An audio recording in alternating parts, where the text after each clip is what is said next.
тайпалардың тарихын ұрпақтан ұрпаққа жеткізіп отыратын ресми шежіре көптеген халықтарда болған. Шежіресі қарттар шежірені халыққа ауызша жеткізген. Сондықтан оларды кейбір ғалымдар даланың ауызша тарихнамасы деп те атаған. Бүгінгі рухани жаңғыру бағдарламасында біз осы шежіренің тарихына тоқталмақпыз.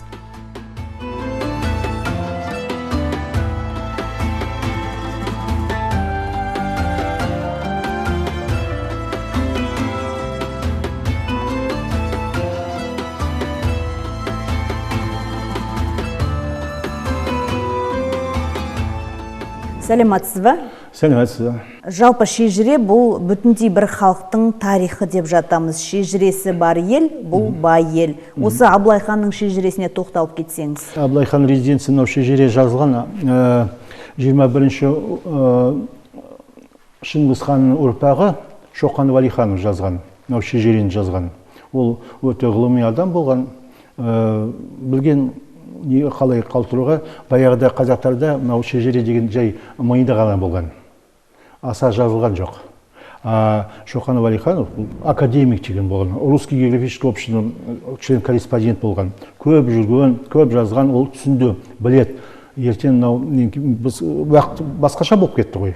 Уже қазақ қанысты да жоқ, уже қазақтар да уже өзінің жерін жоғалтып алды. Сол енді еске қалсын деп шежірені жазды. Енді шежіре қайдан басталады? Шежіре қазақтың хандардан басталады, Жошы ханнан басталады. Жошы хан дейміз, ол ең үлкен Чингис ханның баласы. Жошы хан. Ол Жошы хан Қазақстан жерде қалды. Чингис хан Евразийский континент дейміз, Европаға дейін жетті, Россияға дейін жеткен. Сол жерде соны өзіне қосып, сол империяға, Моңғолский империя дейді ғой, сосын үй жаққа тартты, Моңғолия Қарақұрымға сондай астанасы болған, соны тартты. Енді қалған жерде балаларына бөліп берді.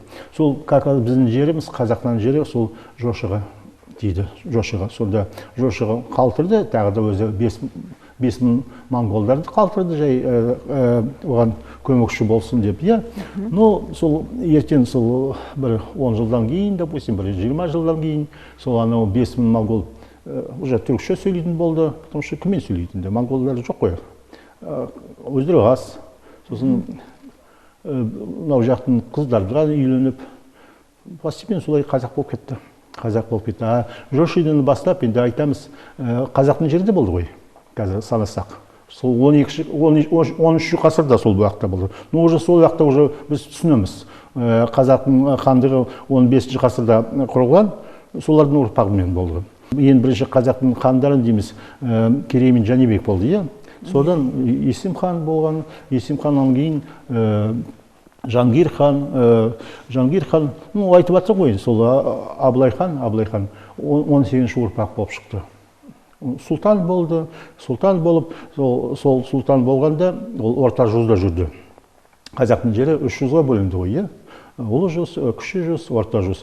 Сол Абылай хан Аңырақайдың шайқастан кейін біздің жаққа келген, оңтүстіктен, Сырдария жағынан келген, біздің жаққа сонда бір туысы, жақын туысы дейміз ғой, Абдулмамед деген хан, орта жүздің ханы, соны өзіне алған. Сол даже біздің Атығай қарауылдың руларын беріп, сол рудан қарауыл Атығайдың қыздарын үйлендірілген, сондай хабар бар. Абылай сұлтан біздің жақта қалды. Сонда ол сұлтан болып жүрді, енді Абдулмамедпен бірге жүрді.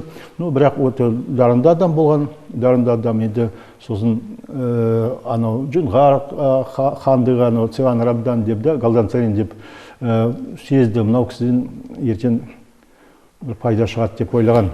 Сонымен дипломатический договор жасап, Амурсана да соған дос болып кетті, Даватсы деген дос болып кетті. Өте адамды, ақылды адам болған өзі.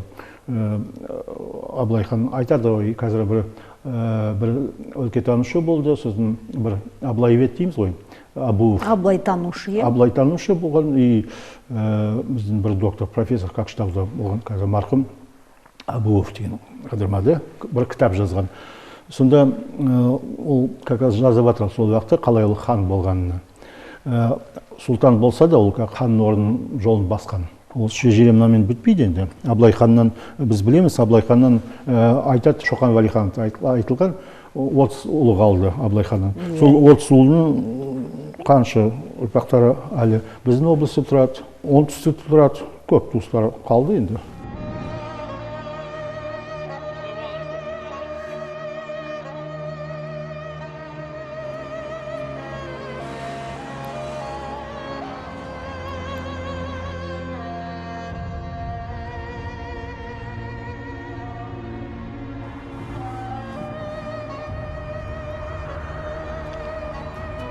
Көнекөз қариялардың көмегімен жинақталған шежіреден қазақтың ру тайпаларының өткені жайлы бірқатар мәліметтерді алуға болатыны 18 ғасырда белгілі болды. Шежіре ұрпақтан ұрпаққа ауызша тарап отырды. Ең алғашқы жазбаша шежірені белгілі этнограф, ғалым Шоқан Уәлиханов қалдырған болатын.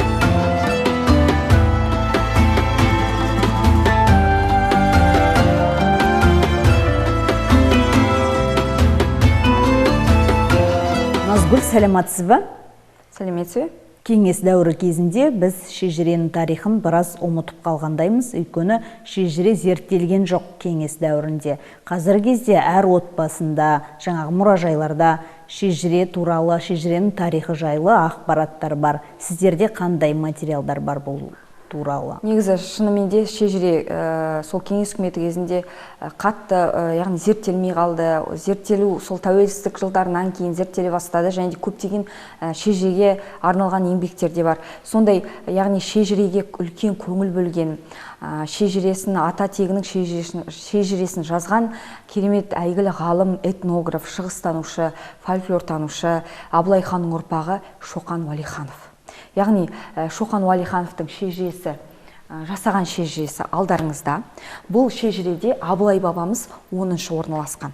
Негізі Абылай хан Шыңғыс ханның ұрпағы, Жошыдан тарайды. Яғни Дешті Қыпшақтың ханы Жошыдан тараған екен Абылай хан.